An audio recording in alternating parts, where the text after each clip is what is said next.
trong một ngôi làng nhỏ, có hai anh em, đại diện cho hai mặt đối lập của cuộc sống, sự tốt bụng và lòng tham. Người anh, với trái tim đầy lòng tham và ích kỷ, chiếm đoạt tất cả tài sản và không hề cảm thông với người khác.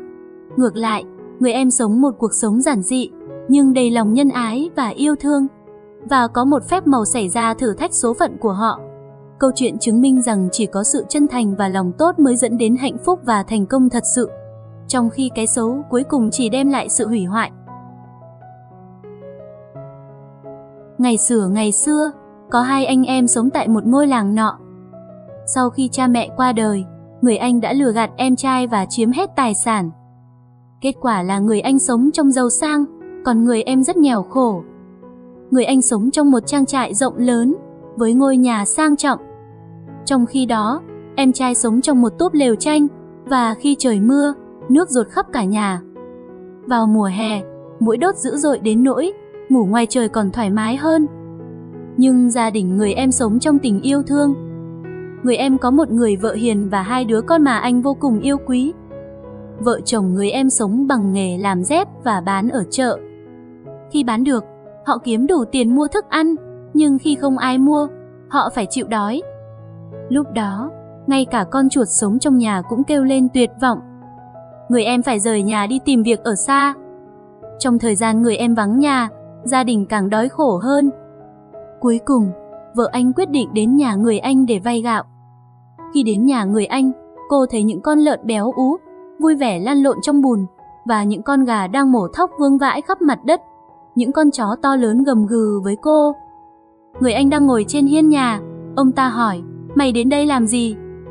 Vợ người em đáp, gia đình chúng tôi đã không có thức ăn trong 3 ngày rồi.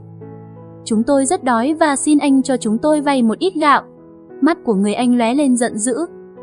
Nếu mày đến đây ăn xin, lợn nhà tao sẽ kêu, gà tao sẽ mổ mày, và chó tao sẽ cắn mày. Nói xong, ông ta túm lấy cổ áo cô em dâu tội nghiệp và ném ra ngoài. Khi trở về nhà, nhìn thấy những đứa trẻ khóc la vì đói, cô nghĩ, mình phải làm gì đây? Cuối cùng, vợ người em nghĩ ra một cách. Cô bán đôi dép mới kỷ niệm của chồng tặng còn cất trong tủ, để lấy vài đồng mua gạo. Vài hôm sau, người em trở về với một ít tiền. Anh mua một ít thức ăn, cũng như mua đôi dép mới cho vợ. May mắn sau đó, người em được thuê đi cày và gieo hạt, người vợ được thuê giúp việc ngoài chợ. Vợ chồng người em luôn nghĩ rằng, nếu chúng ta sống lương thiện, rồi mọi chuyện tốt đẹp sẽ đến. Mùa xuân đến, gia đình người em dọn dẹp ngôi nhà nhỏ, trang trí một chút đón năm mới, và cầu phước lành đến với họ. Khi mùa xuân đến, có những con chim di cư đến từ phương Nam. Những vị khách nhỏ làm tổ dưới mái nhà của người em. Dần dần, những tổ chim nhỏ đầy những tiếng hót líu lo. Những quả trứng nở ra, và có thể nhìn thấy những chiếc miệng nhỏ, mở rộng đòi ăn trong mỗi tổ chim. Người em và những đứa con của anh thường hay cho chim non ăn những hạt gạo, khiến những con chim trở nên khá dạn dĩ, và nhảy vào nhảy ra túp lều. Một ngày nọ, khi những chú chim non học bay lần đầu, người em đang nằm quan sát chúng. Bỗng, anh phát hiện ra một con rắn đang trườn dọc theo mái nhà. Anh vội vàng bật dậy báo động bằng cách vỗ tay và la lên. Một con chim vội vàng bay ra khỏi nguy hiểm, nhưng chân nó bị mắc vào một miếng lưới và treo lủng lẳng trong tầm của con rắn. Người em vội vàng kéo nó xuống, nhưng chân nó đã bị thương. Và với sự giúp đỡ của vợ, anh băng bó chân bị gãy của nó bằng da cá khô. Anh đặt bệnh nhân nhỏ vào một nơi ấm áp, và chân nó nhanh chóng lành lại. Con chim sớm bắt đầu nhảy quanh phòng và nhặt những miếng thức ăn được đặt sẵn cho nó. Không lâu sau, nẹp được tháo ra. Chân gãy của con chim không hoàn toàn thẳng nhưng đã tốt hơn nhiều, và nó bay đi, vui mừng gia nhập cùng những người bạn của mình. Mùa thu đến, và vào một buổi tối, gia đình người em nghe thấy con chim chân bị lệch đang ngồi trên dây phơi quần áo và hát cho họ nghe.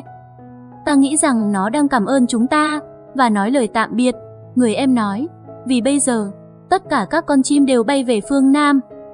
Quả đúng như vậy, những con chim sớm bay đi, vượt qua sương giá, đi đến xứ sở loài chim. Khi đến nơi, chúng xếp hàng trước vua của các loài chim, đó chính là một con chim thần. Nhà vua nhìn thấy một con én đang nhảy bằng một chân bị lệch và hỏi nó đã xảy ra chuyện gì. Thưa bệ hạ, con én nói, tôi suýt bị một con rắn bắt.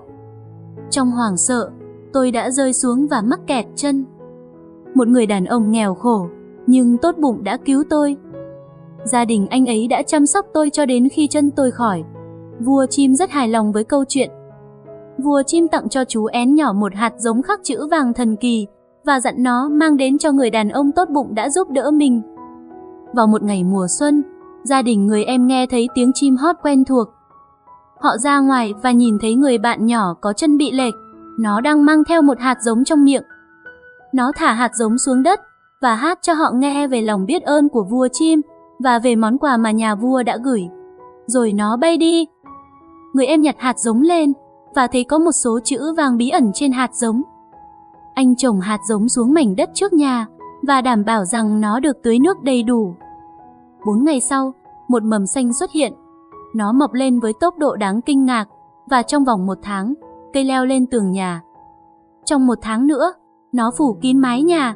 Trong tháng thứ 3, nó nở hoa và sau đó 4 quả bắt đầu xuất hiện. Chúng tiếp tục phát triển cho đến khi giống như những quả bí khổng lồ. Sau 9 tháng, người em lo sợ trọng lượng của những quả bí có thể làm sập nhà. Anh trèo lên và chặt chúng xuống. Sau đó, anh lấy cưa ra và cắt mở quả đầu tiên. Khi 2 mặt quả bí khổng lồ rơi ra, có 2 cậu bé mang theo những chai rượu ngon bước ra. Người em vội vàng lùi lại và gọi cho vợ, cô cũng kinh ngạc như anh. Một trong 2 cậu bé nói, người tốt ơi, vua của các loài chim đã ra lệnh cho chúng tôi mang những món quà này cho các bạn. Như một phần thưởng cho lòng tốt mà các bạn đã dành cho thần dân của ngài, con chim có chân bị gãy. Nói xong, 2 cậu bé cúi đầu chào và bước ra khỏi nhà. Giờ đây, người em vô cùng tò mò.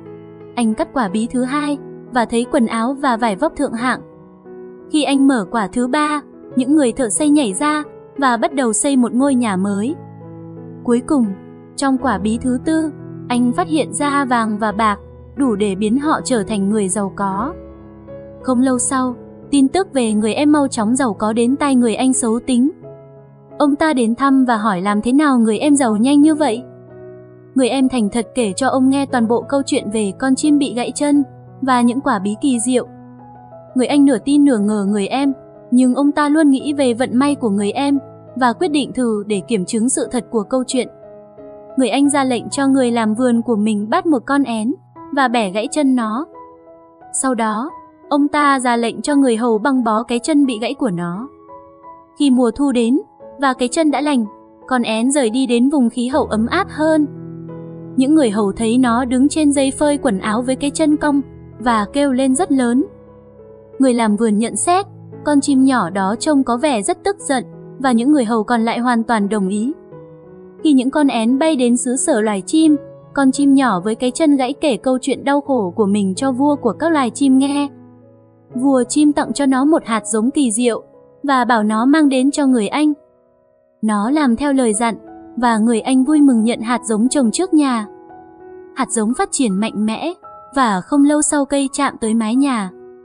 Những quả bí lớn mọc dưới ngói và làm thủng mái ngói nên khi trời mưa, nước đổ vào phòng khách. Vợ người anh không vui, nhưng ông ta hứa rằng trái cây của cây thần kỳ sẽ mang lại đủ tiền để có thể lợp lại mái nhà bằng vàng. Đến lúc hái những quả bí xuống, người anh gọi thợ mộc cưa quả bí ra. Người thợ mộc cưa rất lâu và vất vả, cho đến khi cuối cùng quả bí khổng lồ tách ra và một nhóm vũ công xiếc nhảy ra. Họ căng một sợi dây cáp qua sân trước và một cặp đôi nhảy múa trên đó, trong khi những người khác đánh trống và gõ chập cheng. Họ rất ồn ào, nên người anh la lên, dừng lại, dừng lại. Trưởng nhóm vũ công trả lời, các ông bà đã gọi chúng tôi, và chúng tôi đến. Bây giờ hãy trả tiền cho chúng tôi, nếu không chúng tôi sẽ nhảy múa suốt ngày. Người anh phải bóp bụng đưa họ tiền để họ rời đi. Tuy nhiên, người anh chắc chắn rằng quả bí tiếp theo sẽ mang lại cho ông ta điều gì đó tốt hơn, vì vậy ông ta tiếp tục ra lệnh cho thợ mộc cưa quả thứ 2.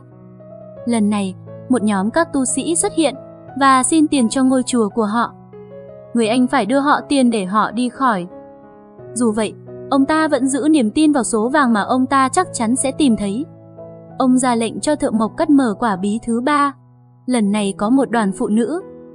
Mỗi người nhảy múa, vẫy quạt và hát, Họ hát rất ồn ào và rất nhiều bài hát khiến người anh và vợ gần như phát điên.